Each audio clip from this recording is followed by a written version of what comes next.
professionalism. It's going to be those reasons that keep you moving when things get hard. Let's get to it. Hey everyone, welcome back. I am the Electrical Code Coach from electricalexamcoach.com. And this is lesson 1.3 in our video series. And in this lesson, we're going to be learning all about Ohm's Law. Let's get to it. Ohm's Law was discovered by Georg Ohm. And the relationship states that the current passing through a conductor between 2 points is directly proportional to the voltage across those 2 points and inversely proportional to the resistance between them. Now that sounds like a mouthful, but we're going to break it down piece by piece and see how it's relevant and fundamental to our getting our license or certification. This picture I keep showing you is the Ohm's Law pyramid. It's also an easy way to remember the Ohm's Law formula. Does anyone know what the E stands for? That's right, it's electromotive force. It refers to the potential difference generated by a source of electrical energy, such as a battery or generator. It's the electrical pressure that pushes or pulls the electrons through the circuit. And just remember, when you're dealing with this Ohm's Law pyramid, that the E stands for voltage. Does anyone know what the I stands for? That's right, the I stands for electrical current, and it's the rate at which the electric charge flows past a point in the circuit. The standard unit of electrical current is the ampere, often shortened to amp, and we're going to call it an amp throughout the rest of our program. The amount of electrical current refers to the quantity of charge passing through the circuit per unit of time.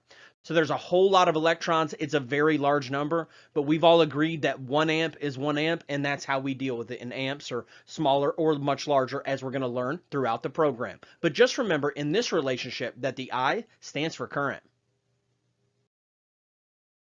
Does anyone know what the R stands for? That's right, it's electrical resistance.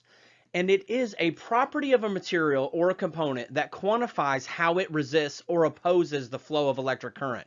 And it's usually measured in ohms. It's letting us know how much it's resisting that electrical flow that we're trying to produce with the voltage, which is also going to affect the amperage that flows through the circuit. All three of these are directly related together. Remember that the E stands for voltage, the I stands for amperage, and the R stands for resistance.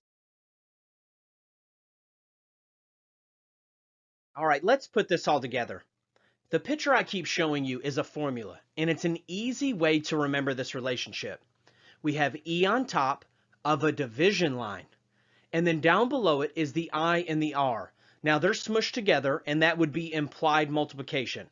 But just to make it easy to understand while we're laying the basics here, I went ahead and put the multiplication sign in between it. And what this relationship is saying is that as long as we know any of the two, we can always find the unknown. Now, if you're like me, I don't like a ton of math, but thankfully all the math in this program is 6th grade math. If I can do it, you can do it, trust me. And what this relationship states is that I know if I know any of the two, I can always solve for the unknown. If I know I and R, I can just multiply. If I know E and R, I can just divide and it'll let me know what I is. If I know I and E, I can just divide and it'll let me know what R is. And we're going to break this down piece by piece and show you that you can do it. Let's imagine that we have a 120 volt circuit with a 10 amp draw. What is the resistance on this circuit? Well, what I love about formulas is you just plug in what you know. Draw it exactly how it looks. I put my 120 on top. I know my current. I set it up in this manner. Then all I have to do is divide. I divide 120 by 10, and it lets me know that there should be 12 ohms of resistance on this circuit. Meaning I should be able to put my amp clamp out and read 10. I should be able to put my voltmeter out and read 120. And I should also be able to measure the resistance and measure 12 ohms.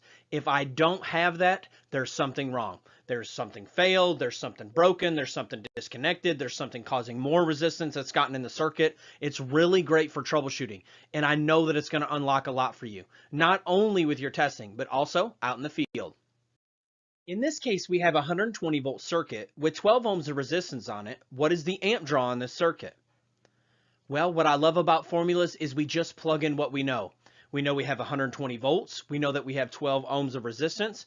And we're going to look at this like a division line. We just take 12 and divide up into 120.